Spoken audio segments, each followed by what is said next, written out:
Good afternoon, everyone. Welcome to the Oxford Interfaith Forum. I am delighted to present Ilana Tahan, who completed her university degrees at the Hebrew University and at Aston University in Birmingham. She has the title of MPhil and OBE, and she joined the British Library as a Hebraica curator in 1989. In 2002, she became head of the Hebrew section in charge of one of the finest Hebraic manuscript collections in the UK. And since 2010, she has been the lead curator of Hebrew and Christian Orient studies at the British Library. She also manages the library's Christian Oriental collections, which include Armenian, Coptic, Ethiopian, Georgian, and Syriac manuscripts. In 2009, she was awarded the Order of the British Empire for services to scholarship. And until 2020, she acted as a lead for the Hebrew Manuscripts digitization project. Today, she will present an overview of the Hebrew manuscript collection at the British Library, which reveals interfaith narratives and influences, especially exploring manuscripts which show Christian and Islamic influences, including the Sanaa Pentateuch and many more. So thank you, Ilana, and we look forward to your presentation. Well, thank you very, very much indeed for inviting me today to present at the Oxford Interfaith Forum. I'm very grateful and honored to do so. And I'm particularly grateful to Dr. Sia Gomelor-Lowry for her patience and generosity and kindness. She's waited a long, long time for me to appear at this forum. I couldn't do it last year, but finally, here I am, and I am ready to present, ladies and gentlemen.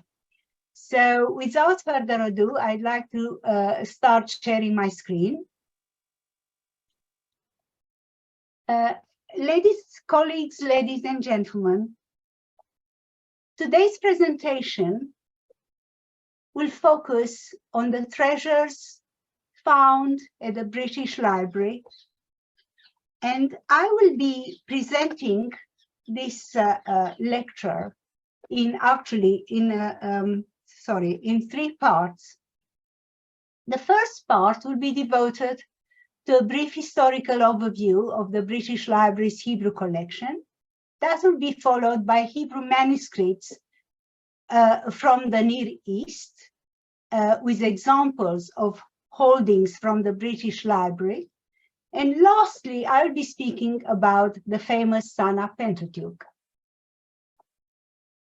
The history of the British Library's Hebrew collection spans nearly 3 centuries and is peppered with a myriad of wonderful characters and impressive milestones which would take me days to tell you about. Since I only have a limited time at my disposal, my presentation today will focus on few momentous phases in the Hebrew collection history, which, as I will shortly see, has been closely associated with the British Library's own past. Assembled over the past 270 years, first by the British Museum and since 1973, by the British Library, the Hebrew collection comprises holdings of material written and printed in Hebrew characters, ranging from manuscripts copied over 1,000 years ago to the most recent monographs and serials.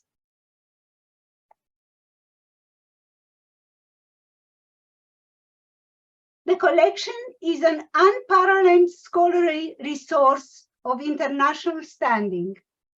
Its marked excellence stems chiefly from the breadth and depth of the material, rather than its vast numbers of items, even though these are extremely impressive. Its contents are rich and diverse, touching upon all known branches of Hebrew literature and Jewish learning. We hold approximately 3,000 manuscript volumes and about 73,000 book titles, mostly in Hebrew and other Jewish languages that use Hebrew script. In addition, there are approximately 7,000 manuscript fragments derived mainly from the Cairo Geniza, and nearly 1,000 Hebrew and Yiddish periodicals and newspaper titles. The library was formed by Act of Parliament in 1973. However, its beginnings go back to 1753, the year marking the birth of the British Museum. In order to gain insight into the origin and subsequent development of the Hebrew collection, it is important to understand what happened in 1753. The preamble to the British Museum Act of 1753 stipulated the creation of the first national library accessible to the British public and made two very important provisions. Firstly, the provision for the safe preservation of the foundation collections in the care of a board of trustees, I quote, for public use to all posterity, end of quote. And secondly, the provision enabling free access to the collections not only, I quote, to the learned and the curious, but for the general use and benefit of the public, end of quote. This act stressed the need for safeguarding the foundation collections, but what precisely was the provenance and what was the extent of Hebrew material contained in them? The three most important foundation collections of manuscripts, printed books, and documents that were deposited in the British Museum at its inception had all been amassed by ardent and impassioned book lovers and collectors, some of whom belong to distinguished English aristocratic families. These were the collection of Sir Hans Sloane, who is regarded as the founder of the British Museum, that of Sir Robert Cotton, and finally the collection that belonged to Robert and Edward Harley, first and second Earls of Oxford and Mortimer. A physician by profession, Sir Hans Sloane became president of the Royal College of Physicians in 1719, and in 1727 succeeded Sir Isaac Newton as president of the Royal Society.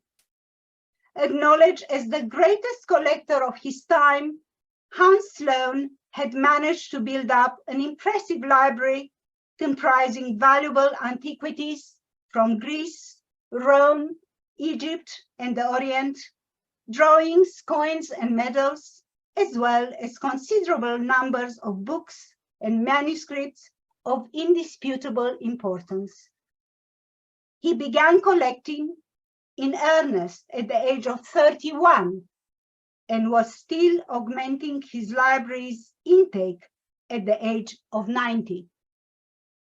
The house in which Sloane lived from 1695 until 1742, currently number 3 Bloomsbury Place in London, became so overfull that he rented an adjoining house in order to accommodate his collection.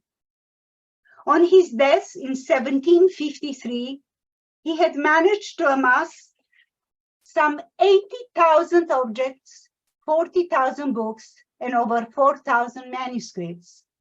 In his will, Sir Hans Sloane bequeathed his collection to the nation on condition that his heirs be paid the sum of £20,000. This legacy effectively catalyzed the creation of the British Museum, and Sloane's materials formed one of its 3 founding collections. King George II was reluctant to pay out such a large sum of money, expressing serious doubts as to whether there were sufficient funds in the treasury's coffers to settle the bill. Fortunately, the Crown's financial situation was sounder than the king had anticipated, and subsequently the Sloane Library was saved and the British Museum Library was established. The Sloane contribution of Hebrew material consisted of 13 manuscripts, including the beautifully illustrated SLOANE Haggadah, copied and illuminated by Joseph Ben David Leibniz, an influential Moravian scribe artist. As you can see here, there is a beautiful folio, a beautiful page showing the 4 sons of the Haggadah in glorious colors, beautifully executed. This manuscript dates from 1740. The second foundation collection was donated to the nation in 1702 by Sir John Cotton, but for many years had remained inaccessible to scholars, for at the time, Great Britain did not have a national library. This collection had been built up by John Cotton's grandfather, Sir Robert Bruce Cotton, who lived between 1571 and 1631, a statesman and antiquarian during the reigns of Elizabeth I and James I. In his lifetime, Sir Robert Cotton expanded the collection by adding important medieval manuscripts and official state papers, many of which he obtained from monastic libraries, following the dissolution of the monasteries during the reign of Henry VIII. Among the 800 manuscripts that were offered to the nation was a small, yet hugely significant collection of Anglo-Jewish charters. These are documents recording transactions, business transactions between Jews and Gentiles prior to the expulsion of the Jews from England in 1290. And here is one of the Cotton charters with an additional seal. As you can see, the charters is written entirely in Hebrew. Some of these charters contain Latin and contain Hebrew, but this particular charter contains only Hebrew. The library that belonged to Robert Harley, first Earl of Oxford and Mortimer, and one-time Chief Minister to Queen Anne, represented the third foundation collection. A very wealthy man with a wide network of international connections, Robert Harley was able to acquire for his library some of the finest documents, manuscripts, and printed books. When Robert Harley passed away, the library was taken over by his son, Edward, the second Earl of Oxford, who lived between 1689 and 1741. Edward Harley was not short of funds, having received a substantial dowry upon marrying Henrietta Cavendish Halls of Welbeck in around 1714. He thus continued to develop and expand the library until 1741, the year of his death. It should be emphasized, ladies and gentlemen, that it was Humphrey Wenley, the librarian of the Earls of Oxford, who was largely responsible for building up their magnificent collection. Following Edward Harley's death, most of the collection, comprising some 50,000 printed books and 350,000 pamphlets and other valuable collectibles, were sold privately by the family. In 1753, Parliament purchased over 7,500 Harleian manuscripts for £10,000, including some 2,200 illustrated manuscripts. These were subsequently deposited in the British Museum Library a few years later. By far, the largest and most significant intake of Hebrew material derived from the Harleyan legacy. This consisted of about 120 Hebrew manuscripts, the most impressive being the sumptuously illuminated Maimonides' Mishneh Torah, a two-volume legal code completed in Lisbon in 1472. Of course, Maimonides completed this code many years before, in the 11th century. However, this magnificent manuscript, which is a copy of the Codex written entirely in Hebrew, was executed and produced in Lisbon towards the end of the 15th century. Not long before the Jews of Spain and Portugal had been banished from their countries. Another beautiful manuscript from the Harley legacy is the Harley Catalan Bible. This is a very important 14th century biblical manuscript from Catalonia with elegant carpet pages depicting the temple implements. As you can see here, there is the menorah. There are several other implements that are gilded on Gothic backgrounds of blue and red, pale red.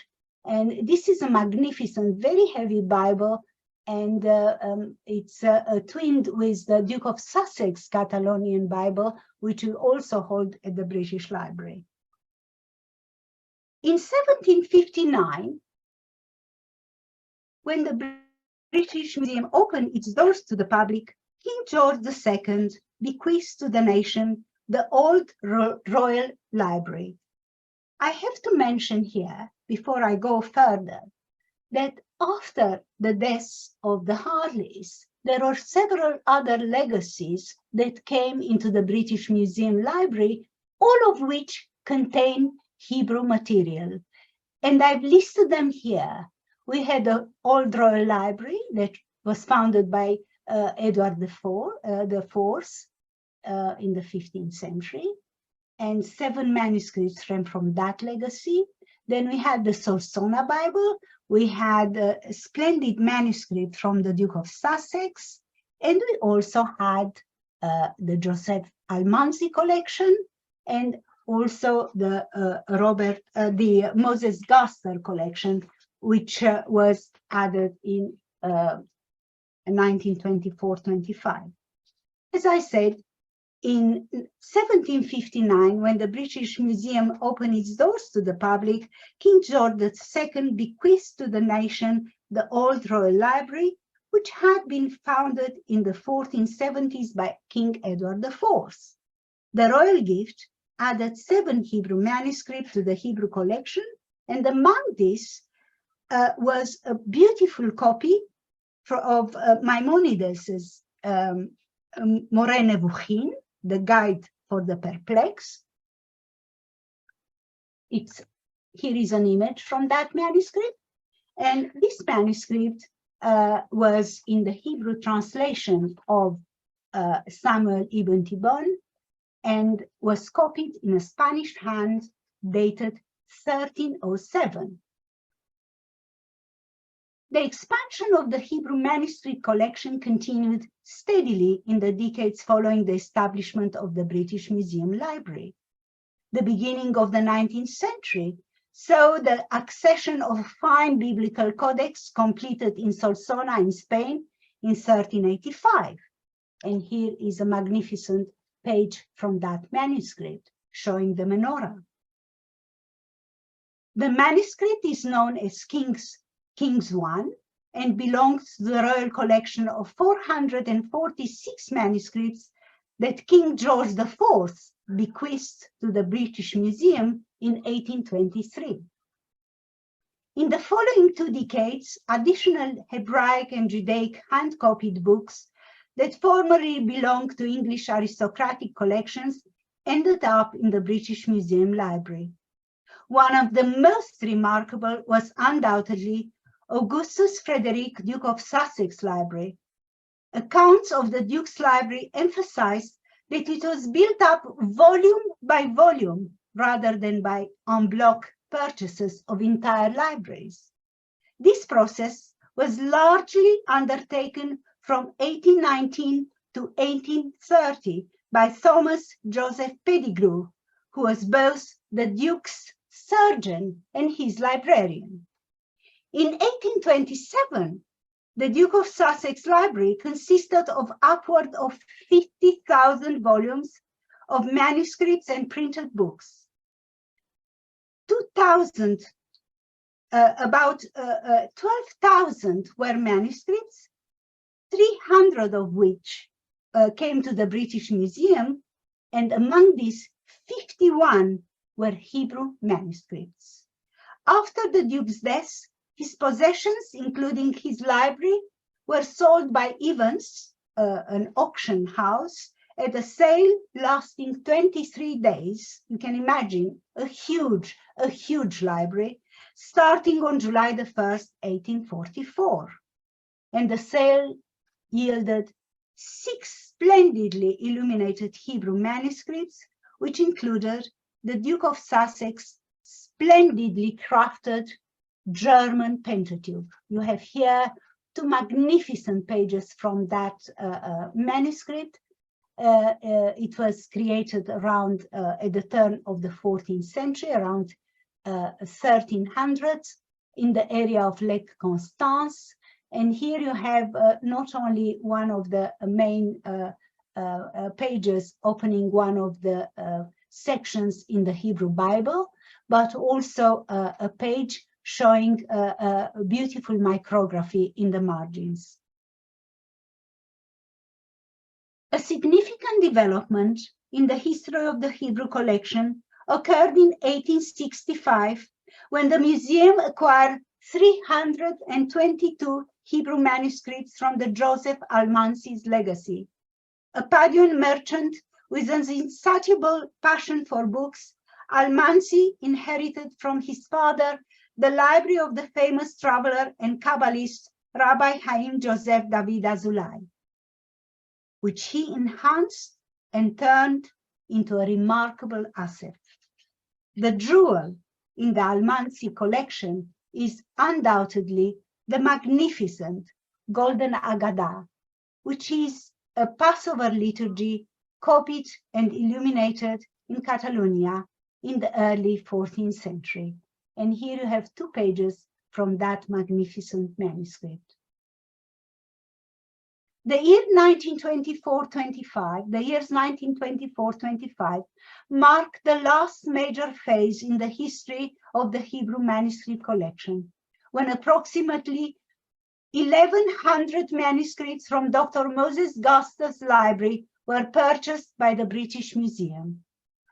The eminent Romanian-born linguist, scholar, and bibliophile Moses Gaster, who lived between 1856 and 1939, had for many years acted as the Tahan of the Spanish and Portuguese Jewish community in England.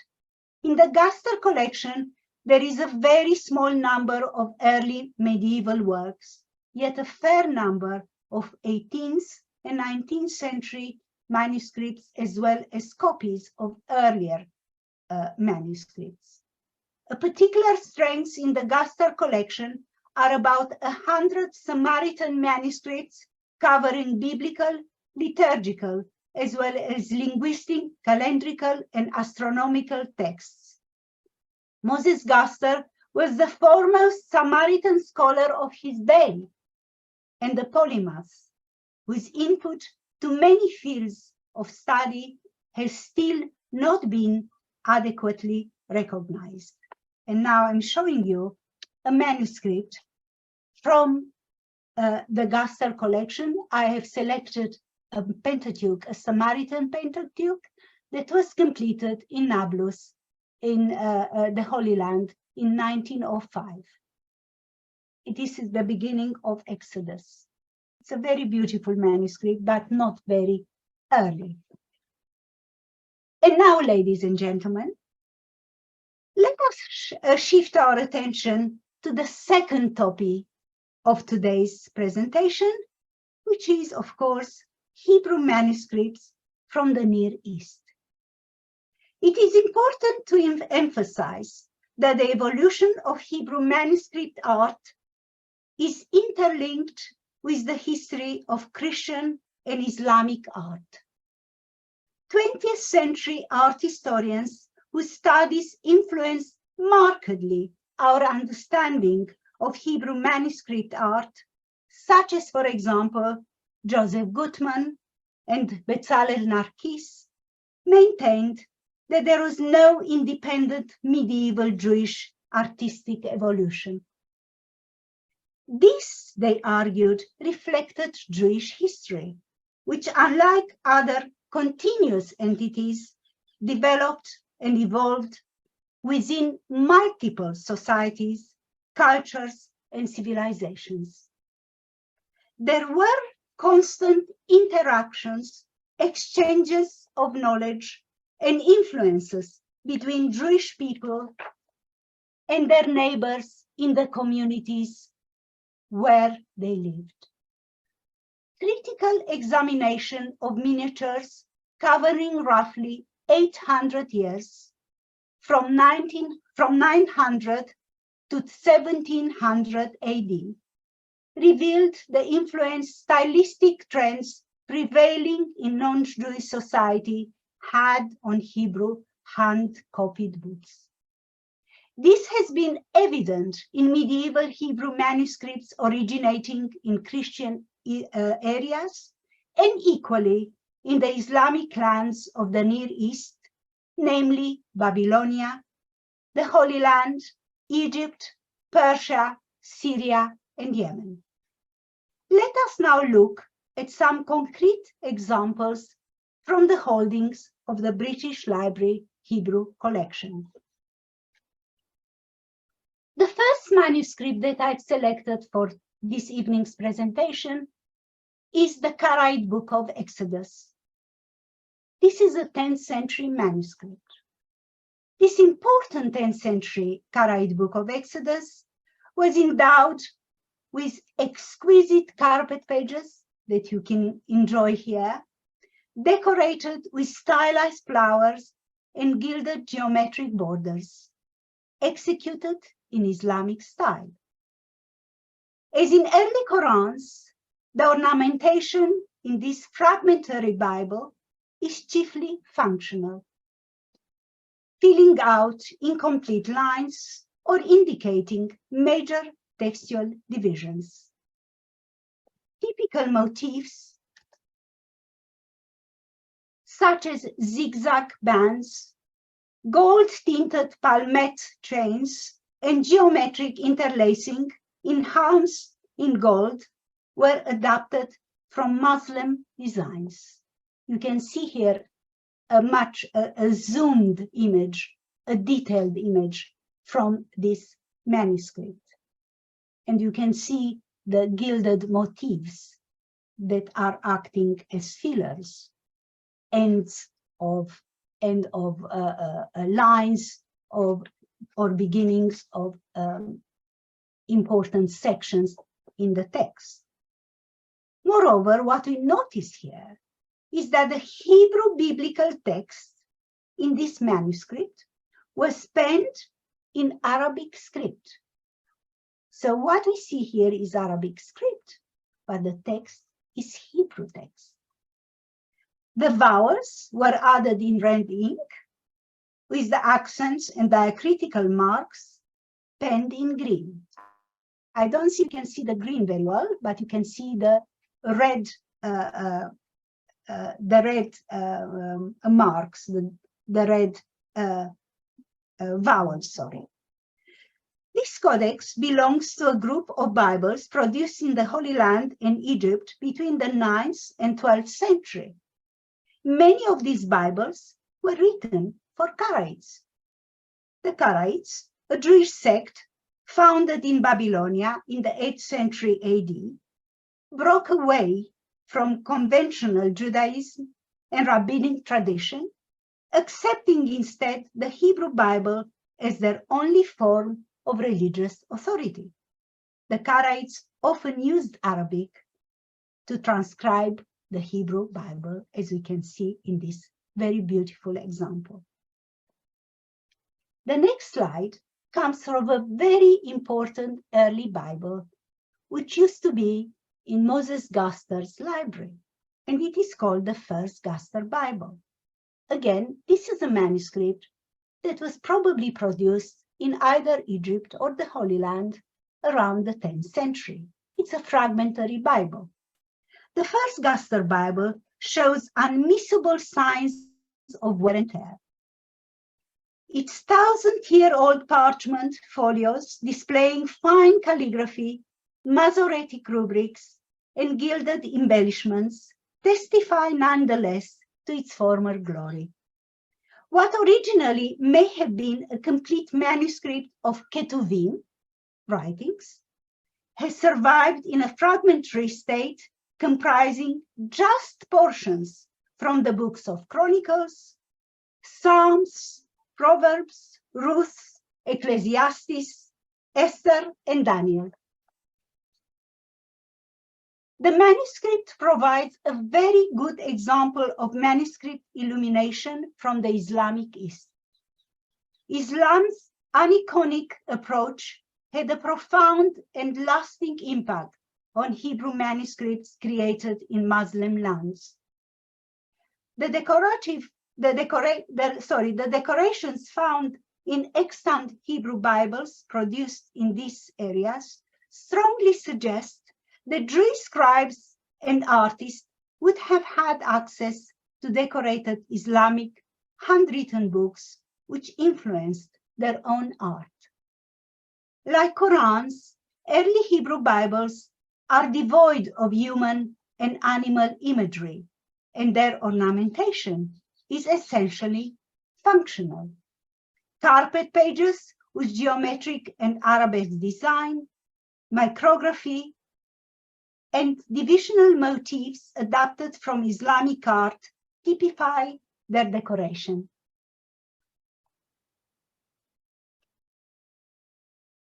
In the First Gaster Bible, there is an abundance of gilded decorative elements executed in Islamic style. These include golden chains, foliage, interwoven buds, palmettes, and undulating scrolls and spirals. This is a wonderful detail from one of the pages of the First Gaster Bible, in which you see the beautiful, beautiful embellishments and also see the gorgeous calligraphy in this manuscript. The hand of the scribe, of course, we do not know his identity because the manuscript is not complete and it hasn't got a colophon. I will show you another example from the same manuscript. Again, glorious calligraphy. I think this is part of Kohelet, Ecclesiastes, which again is just one or two chapters from that particular book. And you can see the Et Laledet, the Et Lamut, and it is Ecclesiastes, I think, chapter 3, if I'm not mistaken, but please do correct me if I am. A lovely, lovely manuscript, which will be going to Australia for an exhibition very soon. It's one of my favorite manuscripts, one of my very favorite manuscripts. The second Gaster Bible is presented here. It's a different kind of, it has a different kind of decoration. It's a bit later than the first Bible. This comes also from Moses Gaster's former library. It's furnished with masora and delicate ornamentation, very, very fine, very delicate. As you can see, this little rosettes along the columns and between the columns, between the text. And then you see a palmette with mauve ink on the left-hand side of the column. It was probably crafted in Egypt towards the last quarter of the 11th century AD. Despite its poor condition, it is evidently a beautiful example of Islamic influence on Jewish manuscript decoration. And now, ladies and gentlemen, I am very pleased to come to the last theme or topic of my current presentation today, and that is the Sanaa Pentateuch, the Yemenite school of illumination, closely related to the main group of Near Eastern manuscripts, flourished in the second half of the 15th century. The Sanaa Pentateuch represents one of the finest manuscripts extant. Yemenite scribes largely produced Bibles, either complete or partial. Yemenite biblical manuscripts were usually produced in 3 separate volumes. The first contained the Torah, or Pentateuch, often accompanied by Mahberet Atigan, an anonymous grammatical treatise that includes the rules for reading the Torah. The second volume, usually the second kind of biblical text that scribes in Yemen would have written, contained the book of prophets, the prophets, whereas the third volume would have been the hagiography, or writings. Artistic elements typical of Hebrew illuminated manuscripts from the Yemen, including the Pentateuch discussed here, are decorative bands with geometrical and abstract patterns often used as fillers or text dividers, just like in the Bibles that I showed before. According to scholarly opinion, the decorations were executed by Jewish scribe artists and were probably influenced by designs on metalwork and enameled glassware, crafts usually associated with the Jews of Yemen. The inclusion of carpet pages in Hebrew Bibles developed alongside the illumination of Qurans, although Jewish scribes and artists developed their own versions. In a recent paper, Professor Vivian Mann has claimed that as a result of the Jews' long history of living in Islamic territories, they became well integrated in the host society, interacting with the Muslim population at all levels. Jews were apparently engaged in the same arts and crafts as their Muslim counterparts. The Bibles and Qurans produced during the 10th to 12th century testify to a close cooperation between Jewish and Muslim scribes and artists. They employ similar scribal practices and text decoration and include carpet pages at the outset and the end of their manuscripts.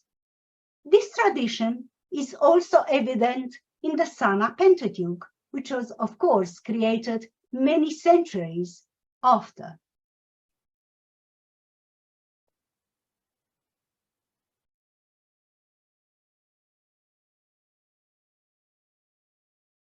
In the Sanaa Pentateuch, what we notice here, we see, and not only in the Sanaa Pentateuch, but also in other Yemenite Hebrew codices of the 15th century, we notice that there were decorative motifs from Islamic, Far Eastern, and Mamluk sources, and they were skillfully combined and adapted to Jewish audiences. So there are many different elements that Jewish scribe artists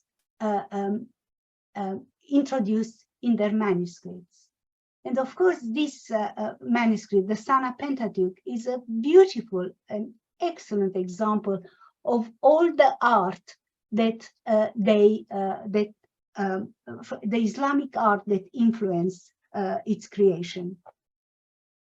Another important element of Hebrew Bibles originating in Islamic lands is the total absence of figural imagery and text illustrations. In the Sanaa Pentateuch, one notices, however, a seminal deviation from the norm. Why? because the scribe artist, whom I will mention very shortly,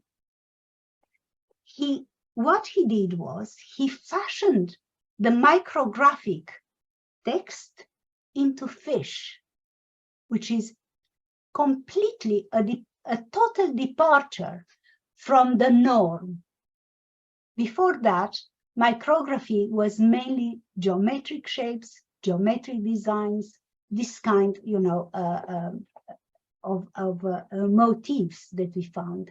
And here, for the first time, we see a departure from the norm, which is quite exceptional.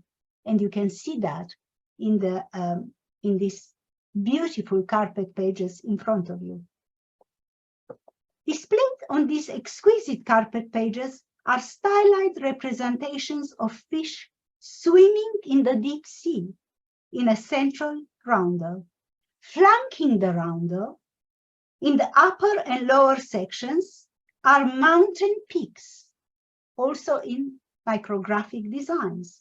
The fish and mountains are outlined in scriptural micrography, taken mainly from the book of Psalms, particularly Psalms 119, 122, and 121 and 122.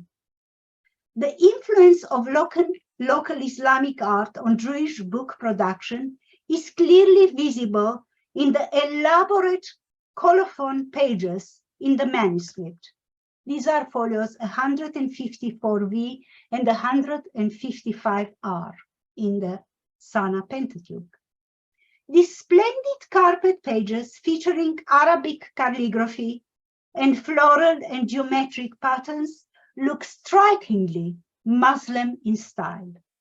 The date of the manuscript's completion is also given according to the Muslim calendar.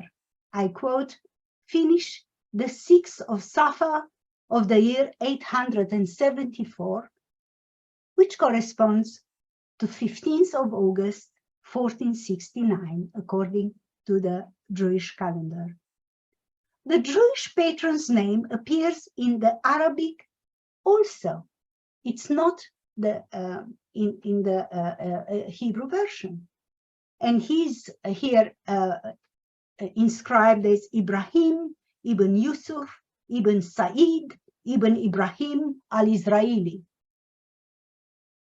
Several pages inside the manuscripts are adorned with micrographic masora shaped as fish as well. Again, we see that on the carpet pages, we see that within the manuscript itself.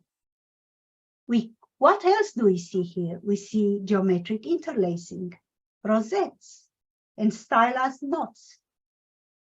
These motifs equally call to mind embellishments found in Islamic decorated books such as Qurans.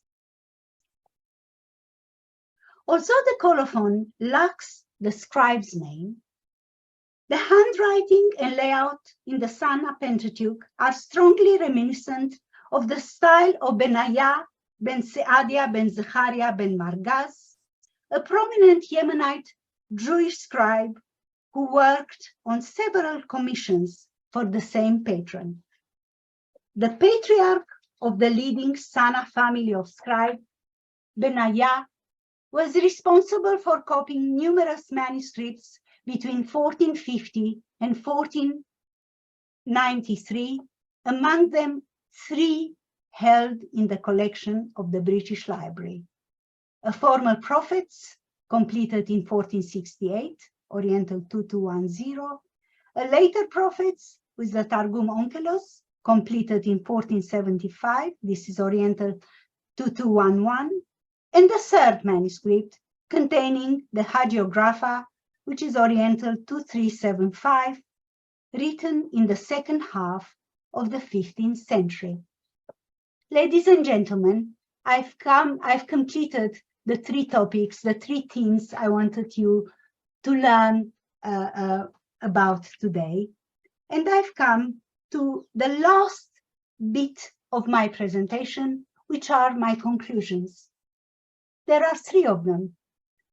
And they sum up what we've seen, particularly in the second part of my presentations, when we looked at the manuscripts from the Near East, and of course, we looked at the Sanaa Pentateuch.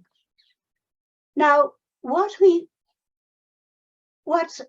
have seen here is that Hebrew manuscripts created in Islamic countries have been markedly influenced by artistic trends in the host societies. They share many decorative elements with Qurans. What are these elements?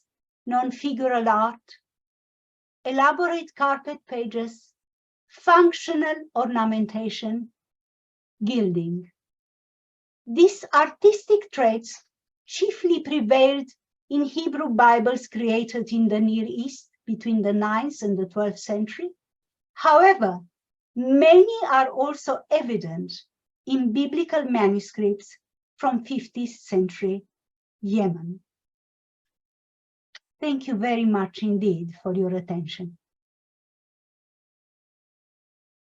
Thank you very much. That was a very enlightening talk, as enlightening as the illuminated manuscripts which you showed us. I did my research on children's Bibles in the Geniza from the medieval period. Well, not just children's Bibles, but I say children's Bibles because one of the manuscripts which I looked at, it was a fragment of Leviticus, Leviticus 1:1. It was a writing exercise by a child, and at the end of every verse, he had a little circular decorative. It wasn't very well done. It was very crude, but it reminded me of at the end of ayat in the Quran. You have many medieval Quranic manuscripts. You have the little circles at the end of the verses, and what's interesting to me is that it shows that it goes beyond just high scribal culture, even down to, I think, daily education. Do you have any comments on that? Have you seen any similar things in some of your collections?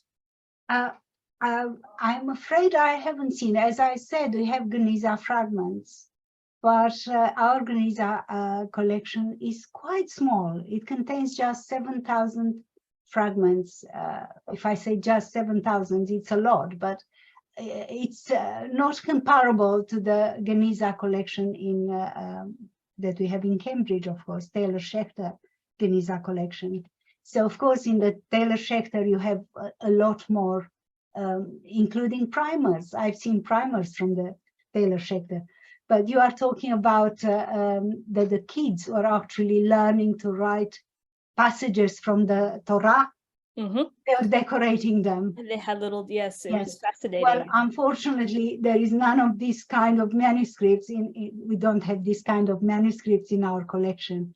But I'm very impressed. So you obviously have talked about them or in an article or maybe in your in my thesis. But yeah. What I think is fascinating is to say that what you see in these grandiose Bibles started out somewhere. It started out in education, and yes, and that's a really, I think, a beautiful thing to know, I think. Well, so thank you. I mean, the scribe, I mean, we know very little about these scribes because as you appreciate that these Bibles are fragmentary. We have just portions from one volume, like the first GASTER Bible, the KARAITE Exodus. So we don't know who they were, but I assume they were, at some point, they were children, because to be a scribe, you have to be educated for many, many years to be an expert scribe and to write a Bible of this kind. I mean, people would have commissioned, if these were commissioned for a synagogue or for a patron who donated them, like the Sanaa Pentateuch, it was commissioned by a patron, we know his name, and he commissioned various other manuscripts from the same scribe artist. So these people would have had years and years of practice before they can actually execute a manuscript of that, length and proportion. To write a whole Pentateuch, it's a lot, right? And then decorate. So we assume that Naya ben Margaz, he was also the illustrator, well, the decorator rather, because there are no illustrations, no figural art, of course. And yet we have this fish, which is, as I said, a fantastic departure from the norm. And is there anything in the manuscript that gives a reason as to why fish specifically? I think that I read somewhere, I think in one of the scholarly articles that I read in the past, that the whole schema, the whole layout of the carpet pages that we see at the beginning with fish and mountains, fish swimming in an ocean, that was a cosmological kind of version in Islam. And this may have also influenced Jewish scribe and artists, and they presented it in this manuscript in their own version. But that may have been the cosmological theory that they adapted to a Jewish audience.